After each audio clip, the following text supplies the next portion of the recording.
Hi, it's Karen, the Weekend Craftaholic. Thanks for joining me. If you're new to my channel, I presume it's because you're following the hop. So big thank you for Justine for organising this hop, and it's a Save the Crafty YouTuber hop. So I believe she's done this previous years. This is my first time, and I'm really excited to let you know that this video has been sponsored by Catherine Pooler Inks. So I've decided to use that as my inspiration. Today I'm talking all about inks. I am going to use their inks because I have to say these are one of my most favourite, and I'm not just saying that because it's been sponsored. You'll have seen, and I'll link to some of my videos previously where I've got these in a haul, and you'll have heard me raving about these before if you're a regular to my channel. What I wanted to do though is give you a quick intro. So today we're going to cover off a few different things regarding inks. We're going to talk about how we store them, how we use them, how we make sure we swatch them, and the reasons for why we may want to swatch them. So there's quite a lot to cover, so I'm going to dip straight in. And our first topic, let's talk about storing them. So I know a lot of people are quite happy to store them on their side, and it's a bit of a space saver, I guess, but I always store my inks this way. Now you'll also hear other people talk about storing them upside down so the ink goes to the bottom. What I would say is, I guess it's personal preference. Some of the inks do recommend storage. I just keep mine this way. This is the way they come. You'll see, I'm just going to show you some photos now of my drawer with my Memento inks and my Distress inks. The Alex units, you'll have seen, are a great storage option for inks. I also love the fact that, as you can see here, this is how I store them in my drawer. I've brought them up for you to see. You can easily see what colours you've got. I would say make sure they're stored in a way that you're going to get maximum use out of them, because for a while I did store my inks on top of one another and I found I just wasn't using them. But let's talk about swatching. So why might you want to swatch them? Now if you're anything like me and you're in a scrapbook store or you're ordering online and you might think I need to bump up the order so I can get free shipping or get that loyalty discount card stamped, and this is something I used to do all the time with my Memento inks, because these are like $5, so these were a great way in my local scrapbook store. If you spend $50 you get a loyalty stamp. So if my order come to like $40, $45, I would definitely just pick up one of these as part of my little visit. But then the mistake came because I could never remember what colours I've got or what colours I needed. If you've seen my video around organisation and keeping an inventory planner, this is it here. It's an old Kiki K one. See, it's a little bit messy, but this fits in my bag. If I'm going to the scrapbook store or if I'm doing an order online, I'll have this at the side of me, and I've just organised it by different things. You see here colour, which is where all my inks are in and all my pens, different types of paper, embellishments, stamps, dies, that kind of stuff. But I've already lifted out the Catherine Pooler one. Now all ink brands, if you go on their website, will have this for you. I've printed off these from Catherine Pooler inks because this is something that I'm trying to collect colours for. So you see these are the main ones that I've got. I bought these in a set, which was Life of the Party, Spring Fling, and then also some foundations. But you can see got a long way to go to finish my collection. And even though they came in these collections, I don't store them this way. I just normally put them in these shades of colours. The other benefit of swatching them, which I've not done yet with these particular ones, is you'll see what I've done here with the Distress ones. So you see I've double stamped these on my chart so I can see the colour of it with a single stamp or a double stamp. Of course you can get a slightly darker colour if you double stamp. I would also say don't forget you can do like a second stamp, a shadow stamp. Let me show you what I mean. And I'll use this nice blue one, something borrowed. Now this is a little stamp that I keep on this little acrylic block at all times. You see the other side, I've got the other one, and so I've just inked that at once, and you see just how juicy they are. So stamp it once, but then do a second one, you get a fainted look. I'm going to ink that again because what I want to do is show you the double stamp effect. So I'm inking that twice, placing it over, and you can see with one ink pad you absolutely get 3 shades of colour. Now these inks I particularly like because they are on a foam pad, which is not something you tend to get with these pigmented inks. Definitely check out the website. So they're refillable, as well as being able to use them as watercolours. So they are very similar to the Distress inks in terms of that. Certainly if I was to start all over again, I would swatch each of these in 3 ways.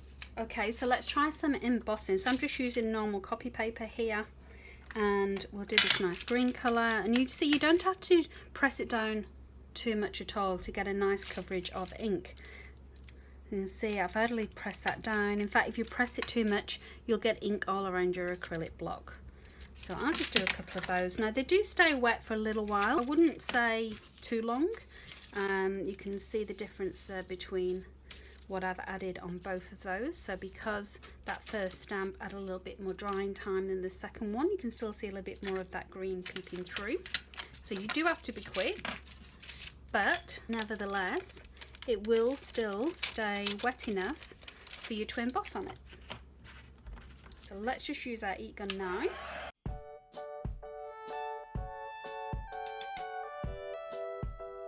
This bit closer so you can see. So this was the one that we stamped pretty much straight away, and you see a lot of the pink of the embossing powder comes through, whereas this one, although it's got the shine, it's still got the green of the ink below. Now of course, if you're going to stamp with a clear embossing powder, let me get one, then that's a great way of letting that colour shine through without needing different colours. Let me show you what I mean, and I'm going to act pretty quick here because I want to make sure that it does absolutely stick this time. Just move that out of the way. So what this means is that you really in effect would only need one embossing powder, which would be clear, and any ink that you own you would then be able to emboss in that colour. This is something a lot of crafters use. It's a great way of stretching your products. So I've got a piece of watercolour card here as well, so we'll just stamp that as well, and you can see that it stamps just as great on to watercolour paper.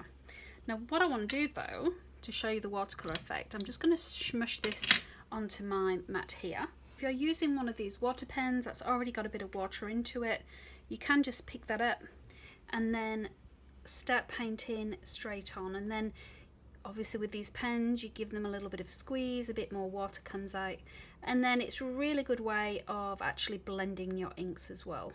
So you can see how I can get that lighter effect on the left hand side now. If I want a bit more darker effect on that side, I can just add a bit more. So just like you can with any watercolour ink, you can blend really well with these.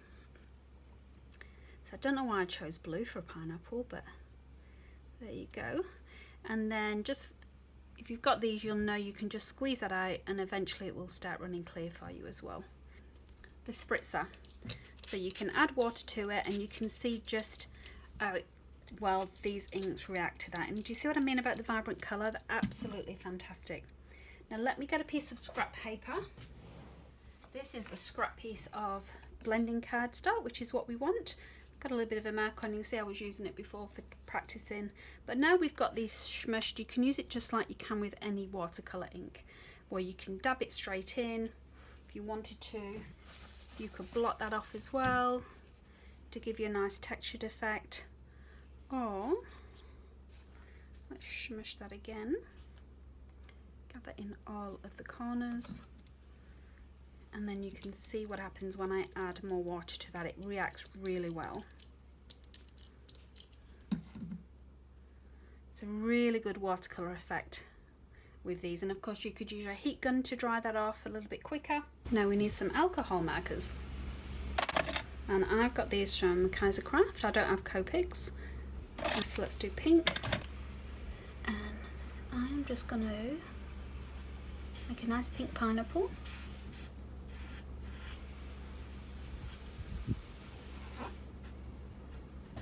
But I'll just use a few different ones just to show you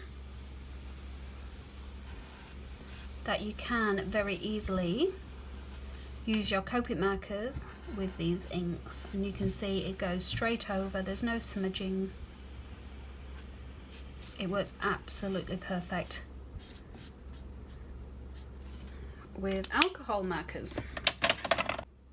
Okay, so you can also blend with these because they do stay wet for a little while. And you can see here I've just put this on fast forward again just so you get a good example of me blending two of these different Catherine Pooler ink colours together as well. The blending isn't the best, but it gives you a good example of how you're able to achieve this because the inks do stay wet a bit longer. And of course I would get a better coverage as well with this if I was using actual blending cardstock, but I am just using scraps of paper, as you can see, just to show you some little experiments. And you can see how that colour will gradually build up and blend, just as you would expect from your distress inks. And of course, because this is water reactive, I'll just do it spritz just to show you. And obviously with this you can do a fine spray, or if you kind of press and hold, you can get some bigger droplets appearing. So I'll show you both that effect, and you can see how that reacts to the water as well, which is a really cool effect. So you can see you can get some really cool effects now with this blending, as well as these droplets of water or just a mist of water. So they really are a lot of fun. If you've got ink pads in your stash, you've not used them for a while, dig them out, have a go with them. Like I say, you can do it embossing, you can watercolour with them, you can do lots of things with stuff that you've already got in your stash. So have a play and try some new techniques. And just to quickly recap on the rules of the hop, please leave a comment below if you'd like the chance to win 2 ink pads from Catherine Pooler Inks. The deadline is the 4th of April 2020, with the winners announced by the 10th of April 2020. Particular giveaway is limited to USA only, but if you are an international viewer, please check out some of the other videos in the hop, because there are some international ones. And the more you comment, the more chances you've got of winning. So good luck to everyone. I hope you enjoyed watching that. If you're new to my channel, please consider subscribing. This is the kind of video I normally do: tools, techniques, product reviews. So thank you for watching and for staying right to the end. I really do appreciate it. Have a great crafting week.